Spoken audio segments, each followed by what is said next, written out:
My guest is a chief economist with the Heritage Foundation. His name is E.J. Antoni. E.J., thank you very much for joining us. I appreciate it.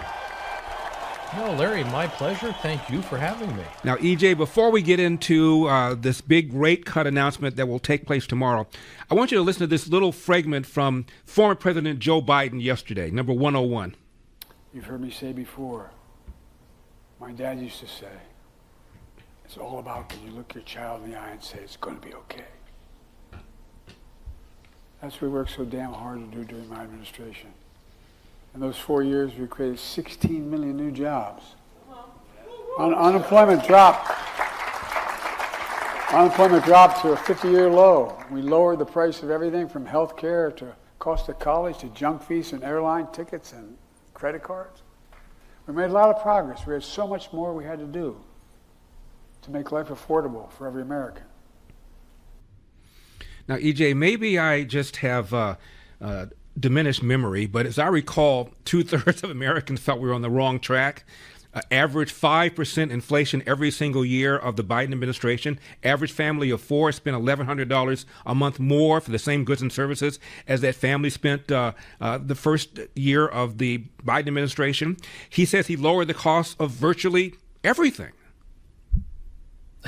Dear goodness. Larry, I think it's just that when he whispers it like that, I think that's a softer way to deliver the bad news. Yeah, but look, here's the reality. Okay, Mr. President, you can brag all you want that you reduced a couple of junk fees, I guess, on credit cards. Meanwhile, your inflation and your cost of living crisis caused Americans to rack up over $1 trillion of credit card debt. At the same time, your ridiculous policies pushed interest rates up. In fact, the interest rate on credit cards is at a record high or just near a record high today, according to the Federal Reserve. So Americans are paying over $300 billion a year in finance charges on those credit cards because of the Biden economic agenda, so-called Bidenomics. On top of that, he wants to talk about healthcare costs going down. Are you kidding me? Larry, I think the only people I know whose health insurance premiums have gone down are those who lost their insurance, and so they're not paying premiums anymore. Other than that, everyone I know, their insurance has gotten more expensive, not less. I mean, it's hard to find anything he said there that's actually true or is more than a half truth. Like when he talks about the jobs numbers, yes, a great way to increase jobs, Mr. President, is to first make it illegal for people to go to work and then allow them to go back to work. Yes, that is a surefire way to create jobs. That's exactly what happened when he opened the economy up and when all of these blue state governors opened their economies up after forcibly keeping them shut down in 2020 and literally making it illegal in many cases for people to go to work. Yes, of course you're going to create jobs when you make it legal to get a job. EJ, Obamacare passed in 2010. Not a single Republican vote in the House, not a single Republican vote in the Senate. They're the ones who planned all these tax subsidies to expire. Now, all of a sudden, even though not a single promise that was made was kept, cost curve did not go down. The average family of four did not save $2,500 a month, a year in premiums. Co-pays went up, deductibles went up. Not a single thing that they promised happened. And Hakeem Jeffries calls this a, wait for it, Republican healthcare crisis. Scotty, beam me up. Oh, dear goodness, Larry, once again, you're absolutely right on all those points. And once again, the Democrats are the arsonists playing firemen. I just don't know how else to say it.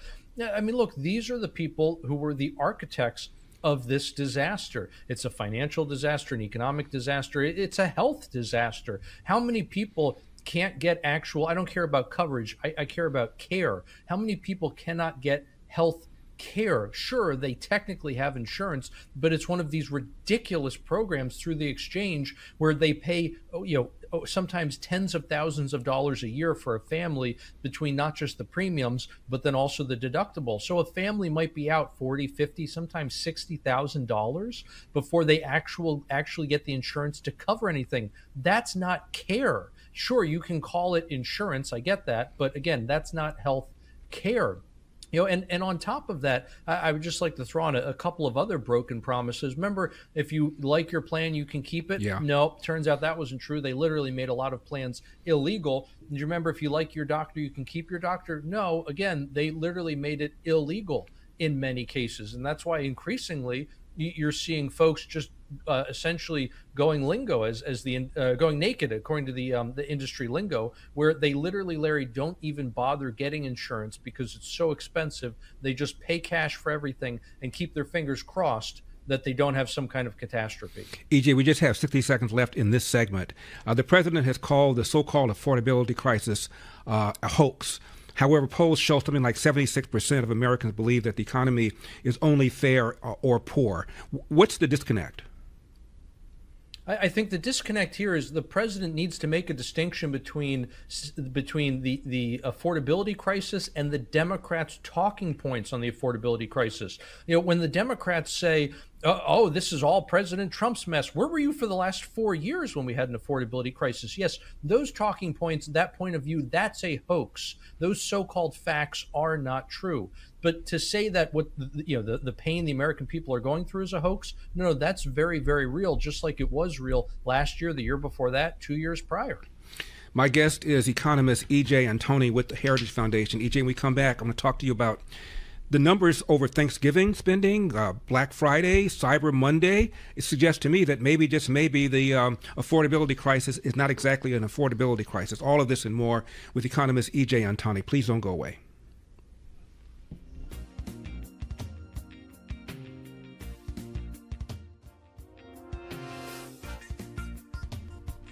Triple 8-971 SAGE 888-971-7243. Larry Elder, Salem News Channel. We continue our discussion with Chief Economist with the Heritage Foundation, E.J. Antoni. E.J., that was "My Girl" by the Temptations, the best R&B song ever made. Give it up. Larry, no argument here. E.J., stock market record high recently. Dow Jones, NASDAQ, S&P. As we talked about a moment ago, Christmas spending Thanksgiving spending up, record high. Black Friday spending, record high. Cyber Monday spending, record high. But the same people spending all this money say that the economy is only fair, if not poor. Again, it seems to me there's a disconnect. Oh, certainly, Larry. But I think we get a little bit of a clue here, and it helps solve some of that disconnect. It kind of squares the circle, if you will, if we look at the distribution. In other words, who is doing a lot of this spending? And what we're finding right now is that almost half of all consumer spending is coming from just the top 10% of income earners. And this is really a change that happened during the Biden years. If we go all the way back to the first Trump administration, even through a lot of 2020, you saw very even income gains. In other words, the lower third, the middle third, the upper third, you can break it down by quintile, by quartile, etc. What you find is that everyone was earning more. A rising tide was lifting all boats, as it were. Under Biden, exactly the opposite happened. The only group really whose incomes outpaced inflation under the Biden administration was high income earners. And so they continued to spend more and more as they benefited from the inflation that he caused. But the middle class and lower income Americans were completely left behind. Unfortunately, today we're still dealing with that, right? It's not as if an affordability crisis that took 4 years to create has simply gone away. Now, that being said, it's gotten a lot better in less than a year. Look at gas prices, for crying out loud. Mm-hmm. Now, I know out there in California, they're still terrible, but in a lot of the country, gas is below $3 a gallon. In fact, in a couple of states, it's below $2 a gallon. You're seeing $1.95, $1.99 at plenty of stations now. Great news there, great progress on affordability. And if we look at what wages have done this year under Trump, they've actually outpaced inflation. And so the average American's weekly paycheck buys about 1% more today than it did in January when Trump took office. Again, that doesn't mean the entire affordability crisis is solved, that it's completely gone away, but it's good progress. It's a stark contrast to what was happening the year before, where we were headed in the opposite direction. EJ, deal with the Democrat talking point that the Trump tax cuts, quote, only benefit the rich, close quote. Yes, except that you had CNN go out there and do their own independent analysis and poll 3 different families, all of whom were solidly middle class. And what they found was every single one of those middle class families was going to pay less because of the Trump tax cut. And in fact, the independent analysis showed the exact same thing. So yes, it's a great liberal talking point. The only problem is it's wrong, as most of their talking points are. Look, the fact is, when you reduce marginal tax rates on everybody, which is what the Trump tax cut did, that means everybody is going to pay less. Full stop. On top of that, they increased the standard deduction. Well, really high income earners never take the standard deduction. They always itemize because they always have way more in terms of their itemized deductions than the standard deduction gives them. So who are the only people who take the standard deduction? That would be lower income and middle income folks. And that deduction was greatly increased. So again, who actually benefited from this? Let's put the talking points aside for a second and let's talk about actual numbers, actual math. Let's talk about reality. We have another minute left in this segment, EJ. It just strikes me that many of the things in the big, beautiful bill haven't kicked in yet. They don't kick in until the first of the year. Mm-hmm. The no tax on tips, the less tax on Social Security, expensing for small businesses. This stuff does not kick in for a few more months. It strikes me that the good news is that this pessimism that people feel may very well be gone by the midterms. Larry, I think there's a really good chance of that. You bring up a really great point. One of the things that's going to happen on the first of the year is that a lot of Americans are going to be able to change their deductions. They can go to their boss or their HR department, whatever the case may be, right? And they can change those deductions to adjust for the fact that they don't have to pay as much in taxes. So not only will some folks get a bigger than anticipated return come April 15th, but even just January 1st, they can start keeping more of their money in that weekly paycheck. That's a great way to solve an affordability crisis, literally let people keep more of their hard-earned money. EJ, here is the mayor-elect of New York, Zohran Mamdani, pledging to freeze the rent of 2 million New Yorkers. 92? I am continuing to be confident, however, of our ability to fulfill the promise we've made to freeze the rent for more than 2 million rent-stabilized tenants. And the key part of this is we are talking about more than 2 million New Yorkers who have been subjected to more than 12% of a rent increase over these last few years. And when I spoke to Stuytown residents, many of them had been here for decades. And part of the only reason that they could afford to stay here was the stability that came with that. By the way, we're coming to you from the Relief Factor studio. Do not forget your Relief Factor, 800-4-RELIEF, 800-4-RELIEF, or visit relieffactor.com, relieffactor.com. EJ, how asinine is that? Yes. It's amazing. He's complaining about the fact that rents have gone up, that the cost of living, especially housing, is more expensive. Sir, it is literally your party that created that mess. And why this fascination still to this day with rent control? For the longest time, Larry, this was one of the things that economists on both sides of the aisle pretty much universally agreed on, that rent controls do not work, that it creates housing shortages, that it causes the housing stock to become essentially run down, dilapidated. You have more absentee landlordism. You have a lower quality of product and an increasingly high reliance on luxury apartments, condos, townhomes, whatever the case may be, in order to make up the shortfall. In other words, the increase in supply of high-end housing reduces prices for the wealthy, and the decreased supply of what you could call the low-end or economy housing ends up increasing costs for poorer folks. This does literally exactly the opposite of what they intended to do, and I see no reason why it would have a different effect this go around. EJ, I once had a lunch with the great economist Thomas Sowell. And we were talking about two things, minimum wage and rent control. And of course, the arguments against both are been made for a very long time, as you pointed out, on both sides of the aisle. Yet, a large number of young people, in the case of Mamdani, pull that lever for a guy, even though Economics 101 say many of the things that he proposes will make things worse. So I asked Tom Sowell, why is it that you economists can't win the argument? He said, because most people have never even heard the arguments. Same question to you. How does somebody like Mamdani pull the wool over the eyes of young people who are going to be hurt by the very policies that they just now voted for? Well, Larry, great question.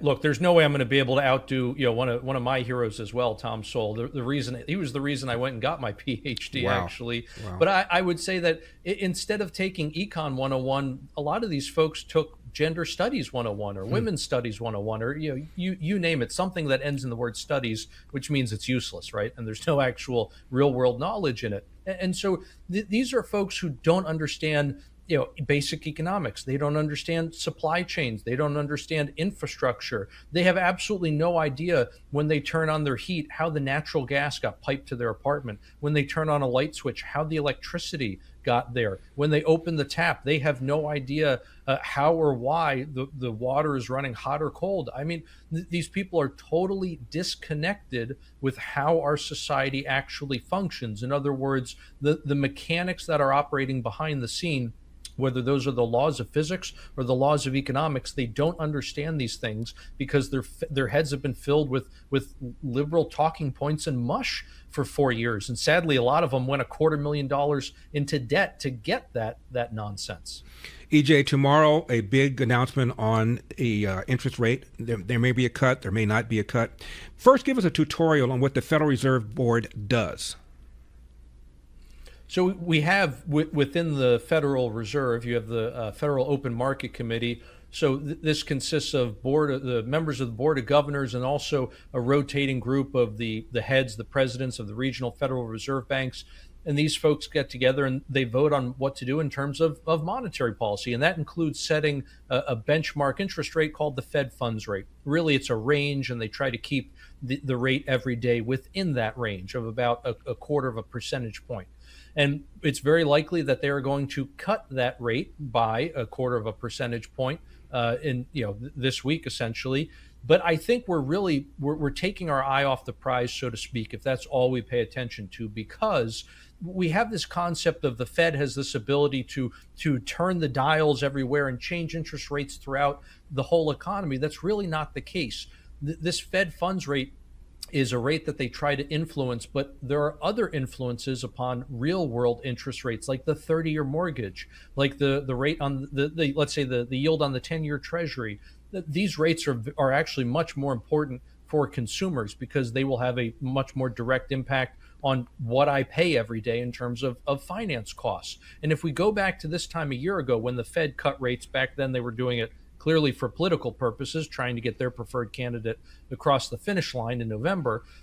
What happened after they cut 100 basis points or a full percentage point? We actually saw real world interest rates not go down, but increase, because I think the market called the Fed's bluff and said, you're clearly doing this for political reasons, not because you have inflation under control. And so we're going to expect a higher yield, in other words, a higher interest rate in the future in order to compensate for the coming inflation. And sure enough, we have had to deal with some additional inflation this year because of the Fed's monetary policy, their mistakes from last year and previous years too.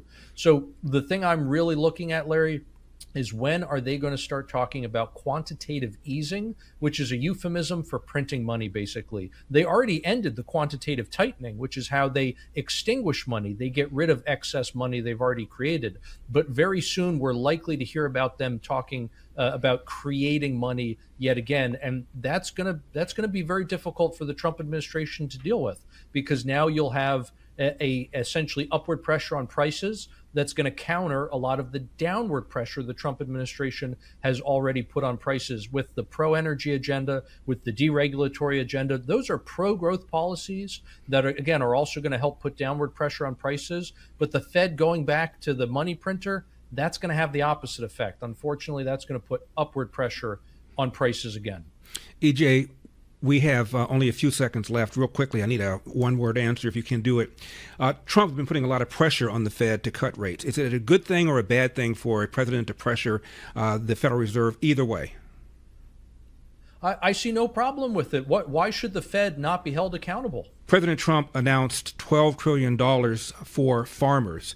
Is that not an offhand way of admitting that his tariffs have in fact hurt American farmers?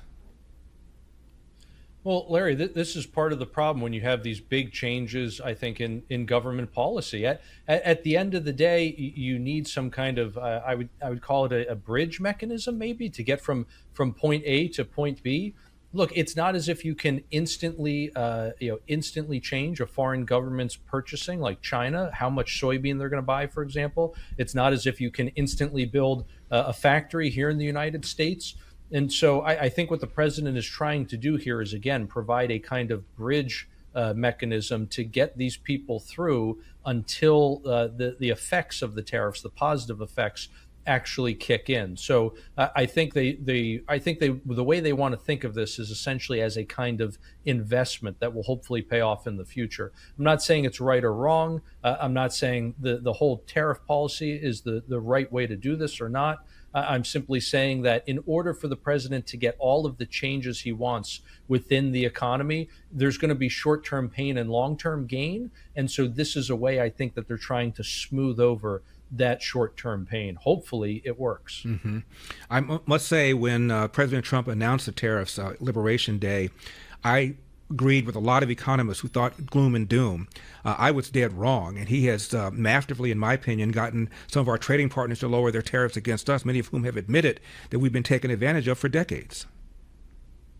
Right. And Larry, I think what we've seen over time, and I think this is part of the reason why the gloom and doom has not come, is that we see the administration continuously refining that strategy. For example, they've learned the lesson that when it comes to things like banana and coffee, where the American consumer has no alternative, it's much easier for those foreign companies and foreign countries to pass the tariffs directly onto American consumers and therefore raise prices in our domestic markets. And so the administration has rolled back some of those tariffs. In other words, they're being more strategic with how and where they are placing these tariffs. They're paying more attention to what in economics we call elasticities, basically the laws of supply and demand at work here. And following those laws is just as important as, following the laws of physics, right? Gravity is not optional. Supply and demand is not optional either.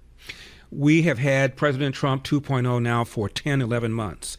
What would have happened, EJ? We have about 45 seconds left. What would have happened had Kamala Harris won the presidency?